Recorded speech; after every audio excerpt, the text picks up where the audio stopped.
সুপ্রিয় দর্শক, আসসালামু আলাইকুম। আবারও হাজির হয়েছি সম্পূর্ণ নতুন আর চমৎকার স্বাদের একটি ডেজার্ট রেসিপি নিয়ে। আমার আজকের রেসিপি সুজি ক্রিম চিজ পুডিং। এটা খেতে অসম্ভব মজা, আপনারা বিলিভ করতে পারবেন না। এটা এতটাই মজা, আমি সুজির বিভিন্ন ধরনের ডেজার্ট আমি খেয়েছি, বাট এটার মতো মজার ডেজার্ট আমি কখনো খাইনি। এটা এতটাই মজা ছিল। এই ডেজার্ট তৈরি করার জন্য আমি 3বার এই রেসিপিটি ট্রাই করেছি। দেন এটা খুবই মজা ছিল, যার কারণে এই মজার রেসিপিটি আমি আপনাদের সঙ্গে শেয়ার করছি। বাকি যে রেসিপিগুলো ট্রাই করেছিলাম সেগুলো ভালো ছিল, সেগুলো টেস্ট ছিল মোটামুটি। তো আমার কাছে এটা এতটাই ভালো লেগেছে, আমার কাছে মনে হয়েছে যে আমার খাওয়া যত সুজির ডেজার্ট রয়েছে তার মধ্যে এটা শ্রেষ্ঠ। তো আমার কাছে খুবই ভালো লেগেছে, আশা করছি আপনাদের কাছে ভালো লাগবে। তো আপনারা চাইলে কিন্তু ট্রাই করে দেখতে পারেন। আমার ভিডিওটি যদি আপনাদের কাছে ভালো লাগে শেয়ার করে রাখবেন। তো চলুন তাহলে দেখে নিন এই ডেজার্ট তৈরি করতে আমাদের কী উপকরণ লাগবে। আমি এখানে নিয়েছি 3 কাপ ফুল ক্রিম তরল দুধ। আমি প্যাকেটের দুধ নিয়েছি, আপনারা চাইলে গরুর দুধ নিতে পারেন, সেক্ষেত্রে জাল করে নেবেন। দিয়ে দিচ্ছি সুজি হাফ কাপ। এটা কিন্তু ভাজা না, জাস্ট প্যাকেট থেকে আমি নিয়েছি বের করে। আর এখানে আপনারা নিয়েছি গুঁড়া দুধ হাফ কাপ। আমি দুধটাকে ঘন করার জন্য গুঁড়া দুধ অ্যাড করে দিলাম, তবে আপনারা যদি গরুর দুধ দেন তাহলে কিন্তু জাল করে ঘন করে নিলেও চলবে। দিয়ে দিলাম এলাচের গুঁড়া হাফ চা চামচ, খোসাটা বাদ দিয়ে শুধু বীজটা গুঁড়া করে নিয়েছি। আর দিয়ে দিচ্ছি স্বাদ মতো লবণ, অর্থাৎ 1 চা চামচের 4 ভাগের 1 ভাগ দিলাম। সুগার দিয়ে দিচ্ছি আমি হাফ কাপ, অর্থাৎ চিনি আমি হাফ কাপ ব্যবহার করলাম। দিয়ে এটাকে খুব ভালোভাবে মিক্স করে নিতে হবে।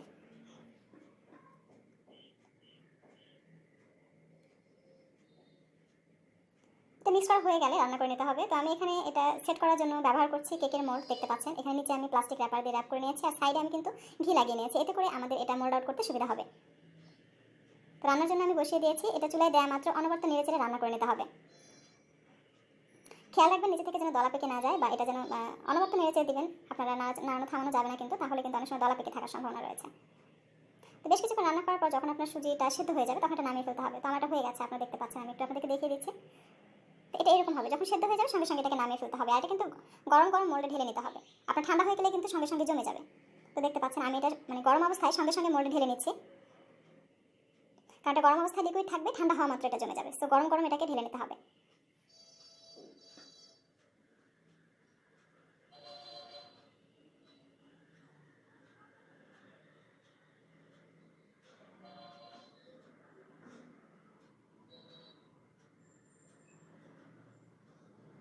এখন এটা হালকা হাতে একটু ট্যাপ করে নিচ্ছি।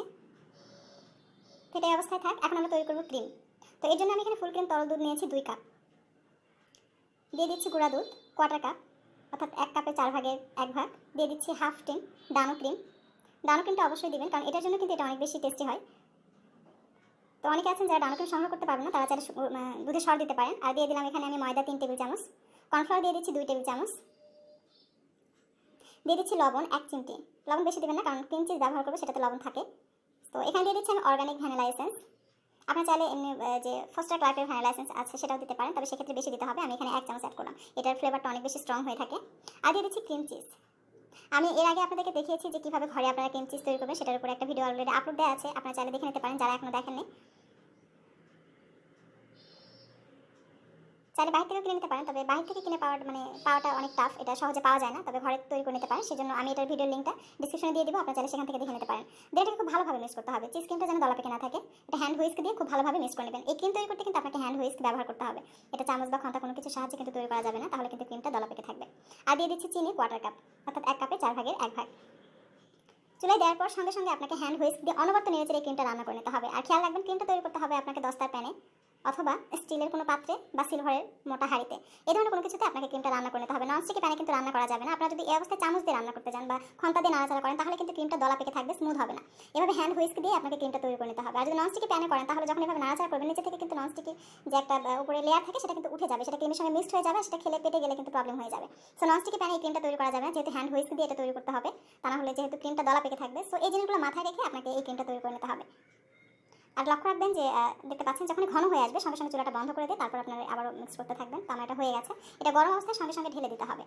এটা কিন্তু ঠান্ডা করা যাবে না, তাহলে পাতিলেই সেট হয়ে যাবে। তো দেখতে পাচ্ছেন চুলা থেকে নামানো মাত্র কিন্তু আমি মোল্ডে এটা ঢেলে নিলাম, কারণ এটা ঠান্ডা হয়ে যাবে আর জমে যাবে। এটা রুম টেম্পারেচারে রাখলেই জমে যাবে, এটা ফ্রিজে রেখে জমানোর কোনো প্রয়োজন নেই। এটা আবারও হালকা হাতে একটু ট্যাপ করে নিচ্ছে তাকে প্লেন হয়ে যায় উপর থেকে।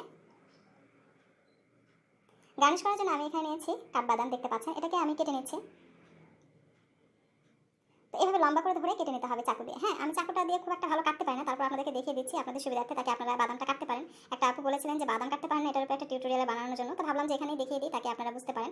তবে এটা বটি দিয়ে আমি কাটতে পারি খুব ভালোভাবে। তো আমি জাস্ট আপনাদেরকে একটা দেখিয়ে দিচ্ছি, বাকিগুলো আমি কেটে নিচ্ছি নিজে থেকে। তারপর আমি আপনাদেরকে দেখিয়ে দিচ্ছি যে আসলে এটা কেমন হয় কাটার পর। আমার কাছে মনে হয় যে এই কাটটা সবচেয়ে বেশি সুন্দর। বাদামের যত রকম কাট আছে তার মধ্যে এটা আমার কাছে সবচেয়ে বেশি ভালো লাগে। তো এইভাবে আপনারা যখন এটা কাটবেন তখন এটা এরকম হবে দেখতে। আশা করছি আপনাদের কাছে ভালো লেগেছে। আমার কাছে কিন্তু এই বাদামের কাঠটা অসম্ভব ভালো লাগে দেখতে। আপনারা আপনাদের ইচ্ছে মতো কেটে নিতে পারেন, এভাবে যে কাটতে হবে এমন কোনো কথা নেই, বিভিন্নভাবে কেটে নেওয়া যায়। আপনারা চাইলে পেস্তা বাদাম দিয়েও আপনারা গার্নিশ করতে পারেন, বা কাজু বাদাম দিয়েও গার্নিশ করে নিতে পারেন, অথবা কোনো কিছু ছাড়াও আপনারা জাস্ট এটা তৈরি করে খেতে পারেন। এটা দেখতেও সুন্দর লাগে, আবার খেতেও কিন্তু ভালো লাগে। আমার গার্নিশ করা হয়ে গেছে, এটা রুম টেম্পারেচারে রেখে ঠান্ডা হওয়ার পর আমি এটা ফ্রিজে রেখে দিচ্ছি, কারণ এই ডেজার্টগুলো ঠান্ডা হওয়ার পর কিন্তু খেতে অসম্ভব মজা লাগে। তো আমি এটা ফ্রিজে রেখে দিচ্ছি 4-5 ঘন্টার জন্য। এটা একেবারে ঠান্ডা হয়ে গেলে আমি আপনাদেরকে সার্ভ করে দেখাবো। তো আমি 4-5 ঘন্টার জন্য এটা ফ্রিজে রেখে দিচ্ছি। তো দেখুন ঠান্ডা হওয়ার পর আমি ফিরে এসেছি, আমি এখন আপনাদেরকে এটা মোল্ড আউট করে দেখাচ্ছি।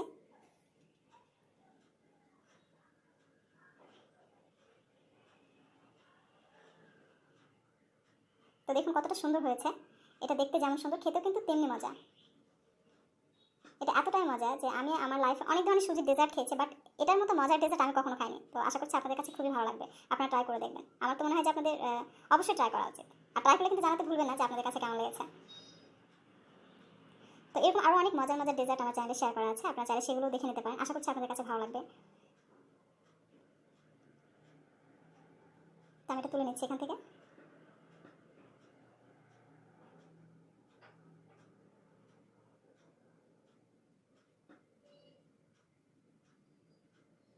তো দেখুন কতটা সুন্দর হয়েছে।